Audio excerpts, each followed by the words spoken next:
We all know that Kobe Bryant is one of the fiercest competitors in NBA history. He took the game extremely serious, which is part of the reason why he became an absolute legend. But sometimes that tenacity rubbed his teammates the wrong way. He wasn't really interested in making any friends on the court. And if you thought the relationship he had with Shaq got pretty ugly, wait until you hear the problems he had with this guy.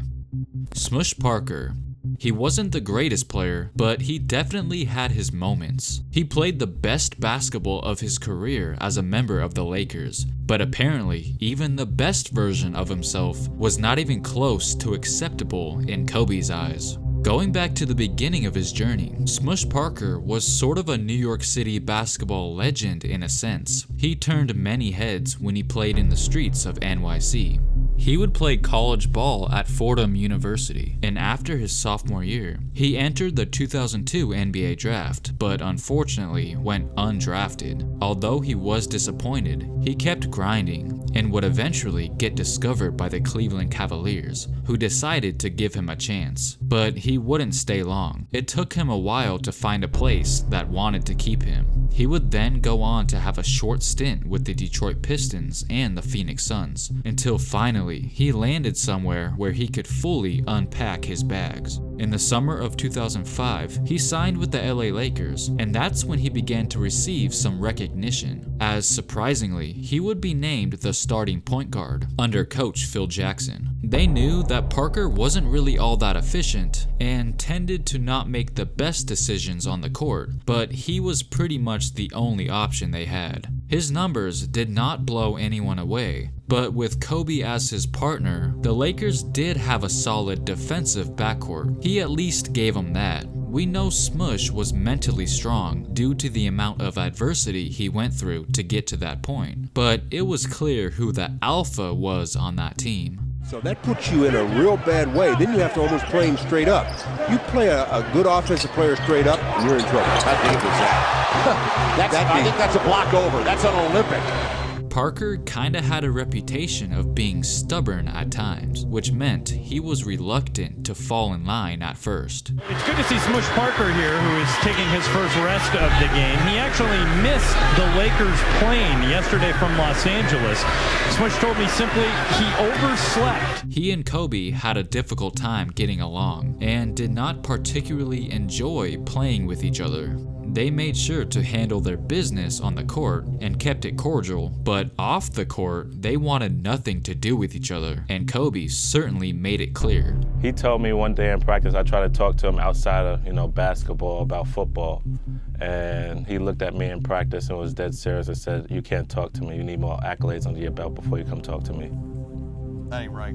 That ain't right. That ain't cool. That's right. It's been reported that even though Smush Parker's locker was right next to Kobe's locker for 2 straight seasons, Kobe never really spoke to him at all. It was obvious that Bryant was not his biggest fan. He would go out of his way and mess with Parker on a consistent basis, like the time when Kobe knew that Smush was very close to having a career high in points in a game against Denver, and could tell that Smush really wanted to go back in to get his career high. So Kobe decided to lie to him and say that Phil Jackson wanted him to go back in the game. But once he went to go check in, Phil immediately told him to go sit back down. You could tell Kobe really enjoyed that little prank he pulled on Parker. Now, don't get me wrong, there are some good moments they shared on the court together, most famously when Parker came up with a clutch steal in a pivotal playoff game against Phoenix, which led to Kobe scoring the ball, as Bryant would embrace Parker immediately after. You could tell that hug meant the world to Smush. Even though Parker did what he was supposed to do on that play, it would ultimately lead to a whole nother situation that actually affected the infamous Game 7 collapse. That was the game they said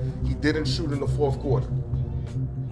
You want me to touch on that? Yes. In the media, they was like, how do you feel about, you hitting a game winner, but you couldn't have done it without, Smush Parker getting that steal. Well, of course, he doesn't like to share the light. But he was like, all right, if they think that I need help, I'm gonna just let the Lakers do, without him in the first half. And we lost that game based off ego thing. And I know I'm gonna get in trouble for saying this on camera right now. Throughout his time in LA, playing alongside Kobe, things got pretty bad. Smush even admitted that sometimes he would intentionally not pass Kobe the ball because he said he didn't like how Kobe treated him. And we all know that even if Kobe was triple teamed, Smush was the last player he wanted to pass to. After Parker's second year with the Lakers, he knew that he wasn't coming back for the next season, and what he did after his tenure with LA proved to be a big mistake. It wasn't until I did an interview, something like this, after my 2-year tenure in LA, where they asked me if how was it playing with Kobe Bryant.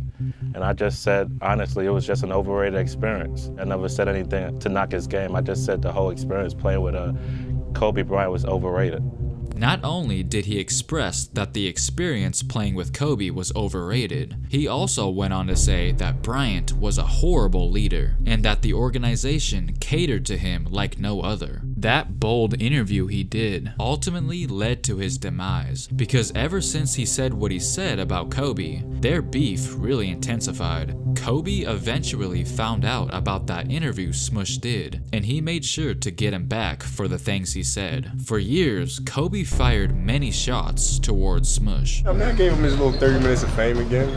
He's playing in China right now, right? He's going over there in a couple months. Maybe he'll get back to the NBA one day. See what it's like up close. Here's what Bryant had to say in the year 2012. Smush Parker was the worst. He shouldn't have been in the NBA, but we were too cheap to pay for a point guard. We let him walk on. And this was his reaction when he was informed that Smush was the second leading scorer on the Lakers when he famously dropped 81 points. Who was the second leading scorer of that game is? I have no Smush idea. Parker.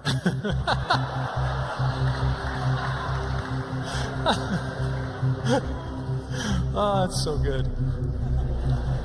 So, What do you have, 4? Later on, Parker did explain why he said that playing with Kobe was overrated. Quote, "Everybody thinks that playing with Kobe Bryant is the best thing since sliced bread, when it's not. And of course, that caused Kobe to fire back once again.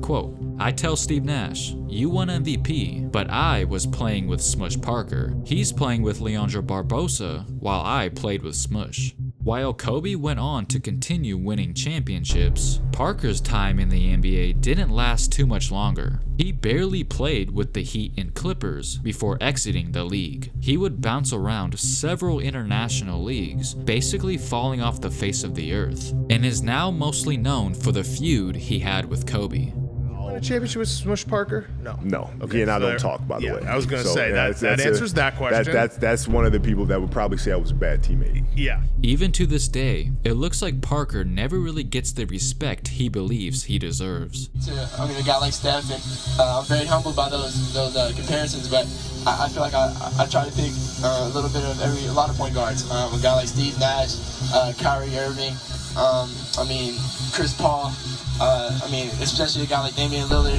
who can really score the ball. I just feel like I try to pick a little bit of everybody's game.